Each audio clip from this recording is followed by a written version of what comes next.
Bonjour mesdames, messieurs. Alors les aspects réglementaires issus essentiellement du Code du travail, notre cher Code du travail.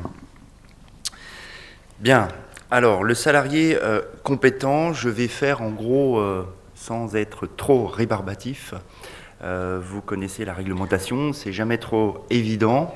On va simplement voir dans un premier temps le contexte juridique, deuxième partie le salarié désigné et enfin la compétence du salarié. Alors d'abord le contexte juridique.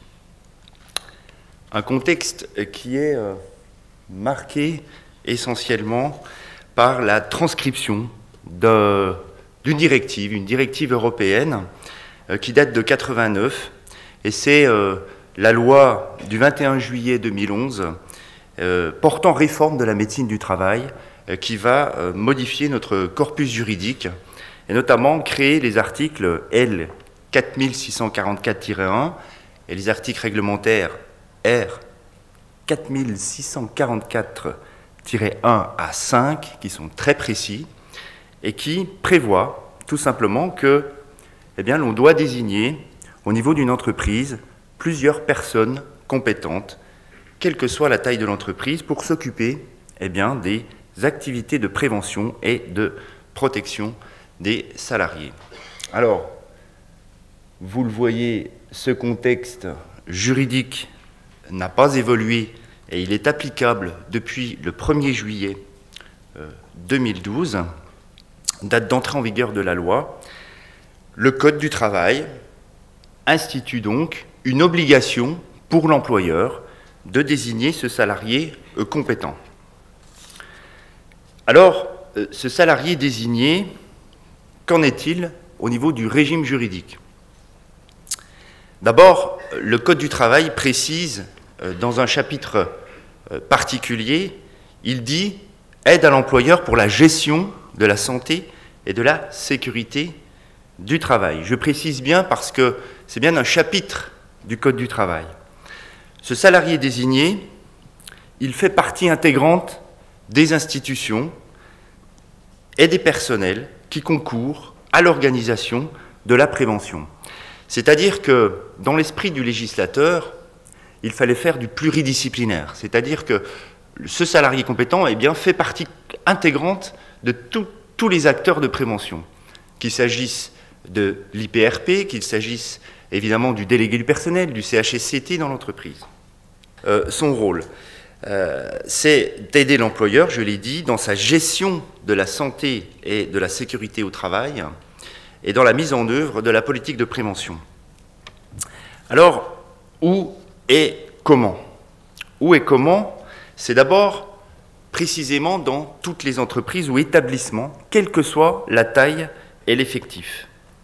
Depuis, comme je l'ai dit, le 1er juillet 2012, sa désignation.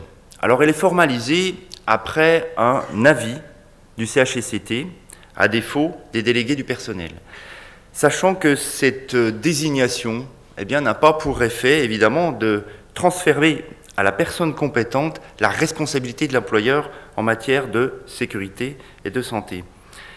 Alors, il faut savoir aussi que le CHSCT donne un avis consultatif et non pas un avis conforme sur cette désignation. Où et comment, toujours, il s'agit de voir maintenant très précisément comment la relation juridique se produit entre l'employeur et le salarié désigné. Il s'agit d'un écrit, on l'a vu dans les statistiques tout à l'heure, on parle d'écrit, effectivement, mais ce n'est pas obligatoire. Pas d'obligation. Cependant, en cas de recrutement, il est recommandé de faire un écrit, le contrat de travail, bien évidemment, qui peut apporter toute précision sur les activités du salarié. Bien évidemment, il peut y avoir un choix qui est fait par l'employeur au sein de l'entreprise, une personne qui l'aurait désigné.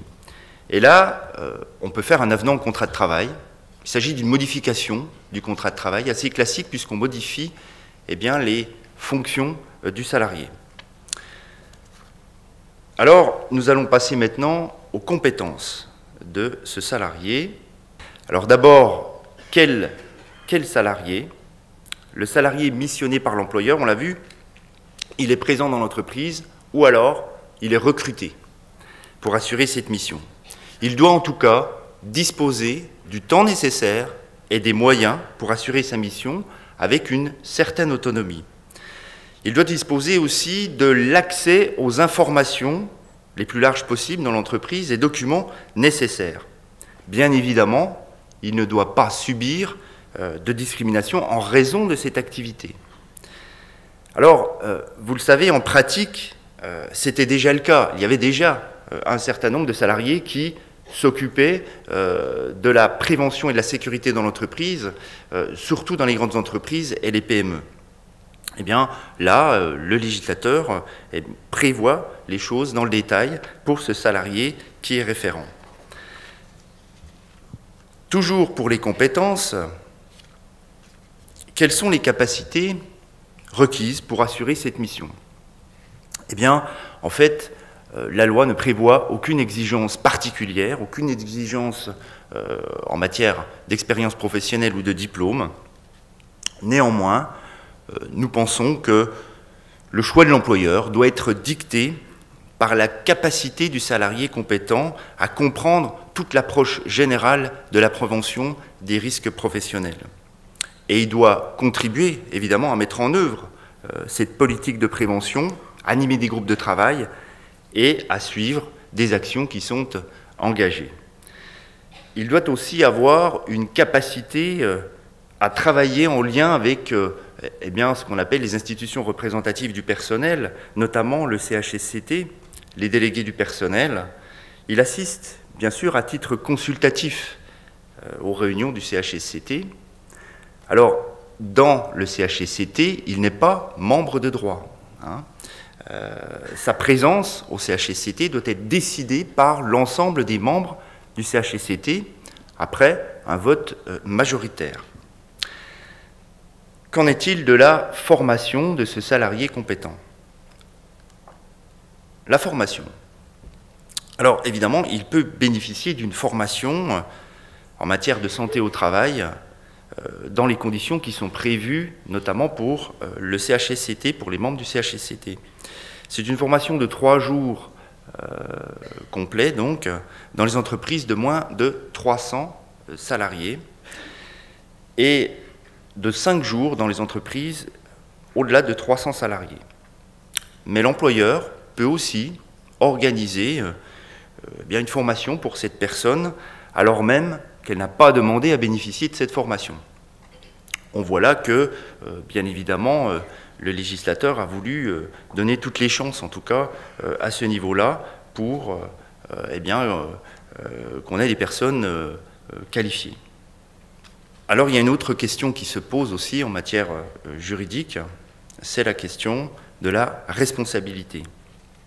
Vous savez que le principe général, c'est que l'employeur est responsable, c'est une obligation générale de sécurité, sécurité et obligation de résultat, bien évidemment, ça pèse sur l'employeur, c'est une obligation aussi pénale, on le sait. Donc le dispositif législatif du salarié compétent n'a pas pour effet de transférer, je l'ai dit tout à l'heure, la responsabilité de l'employeur sur le salarié compétent. En revanche, il est possible de faire une délégation de pouvoir. Classique, la délégation de pouvoir de l'employeur à un salarié. Eh bien, c'est possible dans ce cas-là, sauf que, comme la jurisprudence de la Cour de cassation a précisé ces affaires-là, elle est valable si le délégataire est investi de l'autorité, de la compétence et des moyens nécessaires, évidemment, à l'exercice de sa mission. C'est précisément dans ce cadre-là, évidemment, que le transfert est possible, avec une délégation de pouvoir en bonne et due forme. Ce salarié compétent, il n'est pas salarié protégé. Il ne bénéficie donc pas du statut du salarié, du délégué du personnel, notamment en matière de rupture du contrat. j'en termine avec une possibilité, c'est l'appel à des compétences extérieures. On l'a vu, si l'entreprise dispose des compétences suffisantes en interne, eh bien, c'est simple, il suffit de désigner un ou plusieurs salariés compétents. En plus, dans tous les cas, l'employeur pourra recourir, ou faire appel en tout cas, à la CARSAT, à l'OPBTP, à l'ANACT, qui sont des partenaires, sachant que cette aide ne se substitue pas à la désignation du salarié compétent. Et donc, si l'entreprise ne dispose pas de compétences internes, eh bien, si elle adhère, par exemple, à un service de santé au travail interentreprise, elle peut faire appel à des intervenants de prévention des risques professionnels, alors qu'ils sont employés par ces services de santé au travail, ou alors, c'est la possibilité que donne le législateur à une aide extérieure des IPRP. Ça demande évidemment une procédure particulière dont on va parler tout à l'heure. Certains intervenants vont y revenir. Voilà, en tout cas, c'est l'ensemble des règles générales qui s'imposent évidemment à l'employeur dans cette obligation de désignation d'un salarié compétent. Eh bien, ces éléments-là, pour les puristes, j'indique simplement que c'est une partie du Code du travail qui concerne donc tous les articles L 4644-1 et suivants du Code du travail. Voilà, j'en ai terminé avec ces aspects-là.